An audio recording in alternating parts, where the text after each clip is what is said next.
अस्सलाम वालेकुम। उम्मीद करता हूँ आप सब ठीक होंगे। इस वीडियो में हम देखेंगे कि causes of foundation of Jammu and Kashmir, यानी कि इस वीडियो में हम देखेंगे कि किस तरह फाउंडेशन बन गई जम्मू एंड कश्मीर का। वीडियो को शुरू करने से पहले आपसे एक छोटी सी रिक्वेस्ट है, अगर आप चैनल पर नए हो तो चैनल को ज़रूर सब्सक्राइब करें ताकि आने वाली वीडियोज़ की नोटिफिकेशन आपको पहले मिल जाएगा। So let's start the video.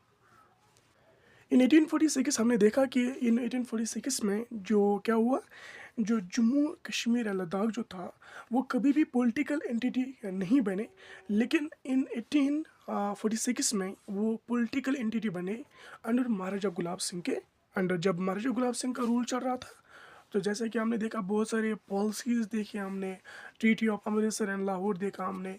तो बहुत सारी ऐसी वजूहत हमने देखा कि पहले ही रूलर्स हमने पढ़े, इंपॉर्टेंट रूलर्स। तो उनमें हमने देखा कि जो महाराजा गुलाब सिंह था उसको ब्रिटिश ने उसको एक ब्रिटिशर्स जो थे उन्होंने एक ऑफ़र दिया उसको, जो जिसमें जो गुलाब सिंह जो था उसने वो ऑफ़र एक्सेप्ट किया, वो उन्हीं का हो गया, यानी कि वो सिख एम्पायर का लॉयल था।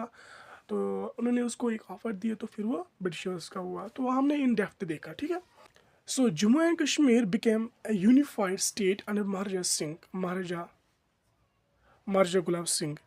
यानी कि इन 1846 में क्या हुआ, जो जम्मू एंड कश्मीर जो था वो एक यूनिफाइड स्टेट बन गया, यानी कि वो मिल गया और फिर वो एक स्टेट बन गया, ठीक है।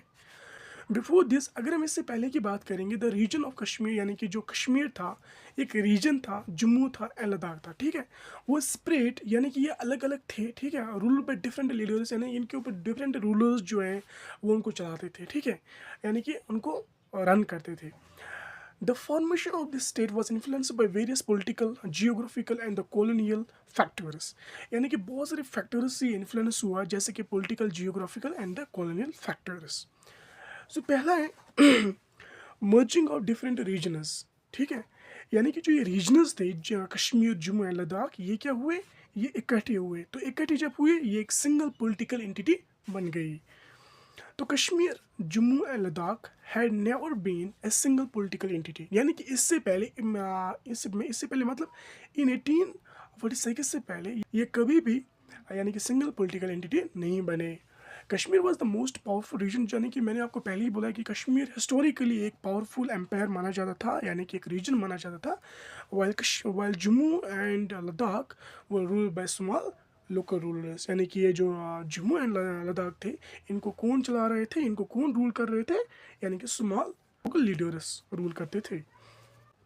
बिफोर 1846 से पहले क्या हुआ, ऑल थ्री रीजनस वर अंडर सिख रूल, यानी कि तीनों रीजनस सिख रूल के अंडर आते थे, ठीक है।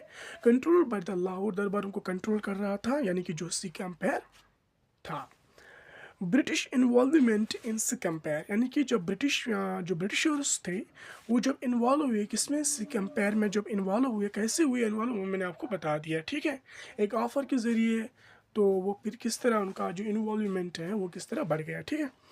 आफ्टर द डेथ ऑफ महाराजा रंजीत सिंह, देखो जब महाराजा रंजीत सिंह जब मर गया 1839 में, द सिख एम्पायर वीकनेड, उसके बाद यानी कि इसका लास्ट रूलर था, ठीक है। तो उसके बाद जो सिख एम्पायर था ना वो वीक हो गया, ठीक है। तो three Dogra brothers from Jammu gain influence. So तीन ब्रदर्स थे, ठीक है, जिन्होंने इन्फ्लुएंस पाई, ठीक है, तो जिनका पावर बढ़ गया, ठीक है। वो कौन थे, दीन सिंह था जो कि प्राइम मिनिस्टर था सिख एम्पायर का। गुलाब सिंह था जो कि डोगरा टेरिटरीज को क्या करता था, जो डोगरा एरियाज थे उनको रूल कर रहा था। तो कहाँ कर रहा था रूल, जम्मू में, ठीक है। तो सुचेत सिंह थे जो कि कमांडर था सिख फोर्सेस का, ठीक है, उसके अंडर आर्मी आती थी, ठीक है, जितनी भी आर्मी थी उसके अंडर आती थी, ठीक है, किसके अंदर, सुचेत सिंह के अंडर। उसके बाद है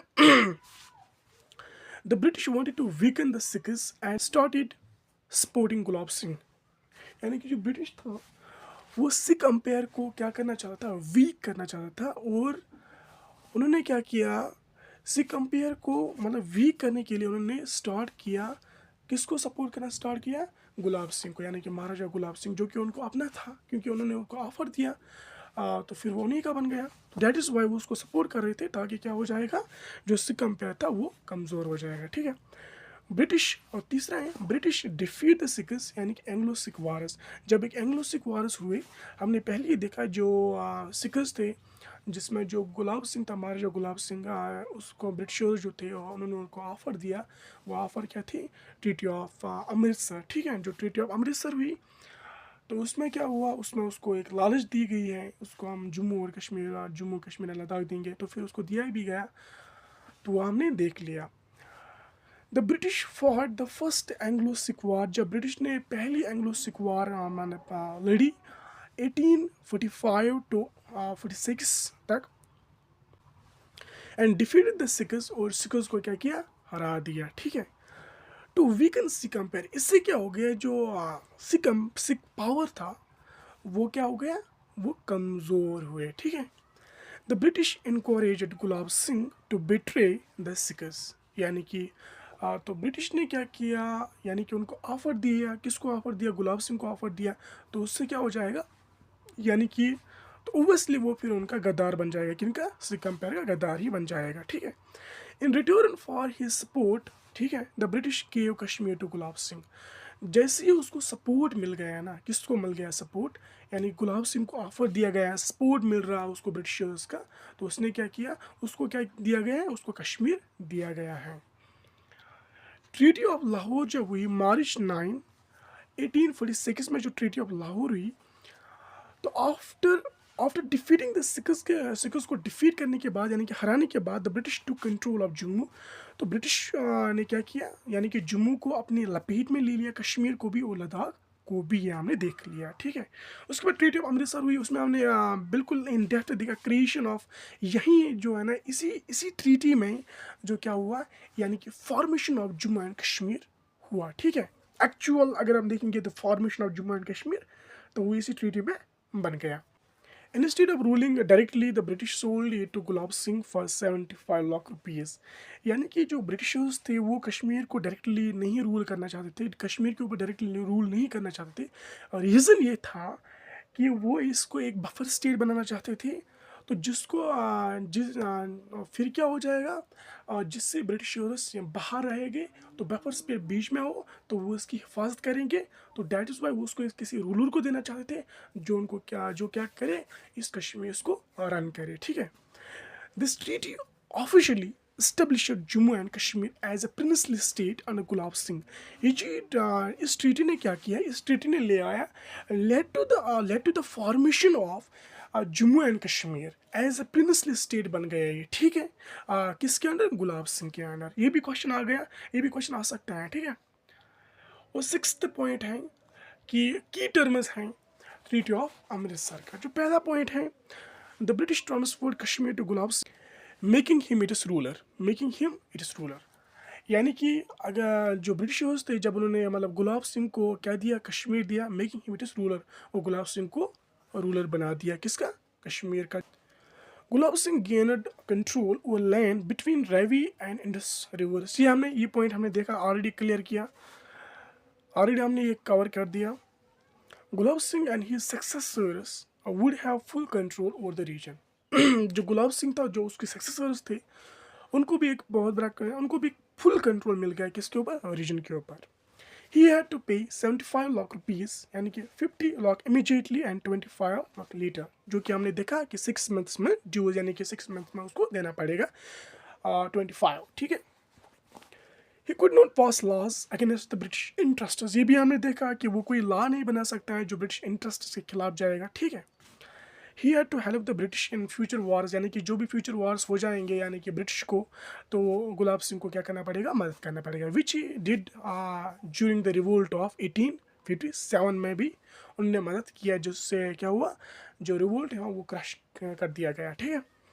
the British would not interfere in his internal matters, यानी कि ब्रिटिश ने कहा कि मैं आपके इंटरनल जो भी मैटर्स होंगे, मैं उनमें क्या मतलब मुदाखलत नहीं करूँगा, ठीक है। The British would protect his kingdom from external threats, यानी जितने भी एक्सटर्नल थ्रेट्स आएंगे तो ब्रिटिश क्या करेगा? कंट्रोल करेगा, उनको संभालेगा, ठीक है। Every year Gulab Singh had to send 1 horse, यानी कि हर एक साल गुलाब सिंह को क्या करना पड़ा कि एक हॉर्स देना पड़ा, 6 पेयर्स ऑफ गोल्ड देना पड़ा, and 3 pairs of shawl to the British as a sign of loyalty, ठीक है। अब हम देखेंगे कि why did the British give Kashmir to Gulab Singh. Britishers ने कश्मीर क्यों दिया गुलाब सिंह को, ठीक है, ये क्वेश्चन आ सकता है एग्ज़ाम में, तो इसलिए ज़रूरी है इसको देखना। देखो पहला है जो रीज़न है strategic buffer state. Strategic buffer state क्या है इसमें? British India face a threats from the Russia and China. उन्होंने चाइना और रशिया से क्या किया, यानी कि वो थ्रेट्स फेस करते थे, तो डैट इज़ वाई उन्होंने उसको बफर स्टेट बना दिया। Kashmir acted as a buffer state to protect British interests. तो कश्मीर को जब बफर स्टेट बना दिया गया, तो उस वजह से क्या हुआ कि ब्रिटिश को मौका आ गया कि वो आराम से लड़े, किनसे? फॉरेन पावर से। दूसरा है financial burden. Financial burden, Kashmir is mountainous terrain made it expensive to control. यानी कि कश्मीर जो था एक फुल ऑफ मोटेनस था, ठीक है, तो जिसकी वजह से it was totally difficult to control and it was totally, जिसकी वजह से ये क्या बन गया? एक्सपेंसिव बन गया, यानी कि इसको कंट्रोल करना उनके लिए मतलब एक नाकामी बनी। Instead of investing money in governing Kashmir, the British preferred to hand it over to a loyal ruler. British ने सोचा कि अगर मैं इसको क्या करूं, यानी कि अगर मैं कश्मीर को, ब्रिटिश ने सोचा अगर मैं कश्मीर के ऊपर पैसा लगाऊंगा, कि हमने सोचा अगर हम सोचा कश्मीर के ऊपर पैसा लगाने से बेहतर ये है कि हम इसको किसी लॉयल रूलर को दे जो इसको चलाए, रन करे। लॉयल्टी ऑफ गुलाब सिंह, देखो हमने फिर देखा किसको दिया गया है, कश्मीर किसको दिया गया है? गुलाब सिंह को दिया गया है। He had helped the British defeat the Sikhs. उसने ब्रिटिशर्स को मदद कर दिया कि वो सिख्स को हार मिल गई, जो कि हमने देखा first Anglo Sikh war. The British trusted him to rule Kashmir in their interest. या जैसे ही उन्होंने ऑफर दिया उसको, तो डैट इज़ वाई उन्होंने गुलाब सिंह पे उसके ऊपर ट्रस्ट किया, तो डैट इज़ वाई फिर उन्होंने उसको कश्मीर दिया। उम्मीद करता हूँ आपको ये समझ आया होगा।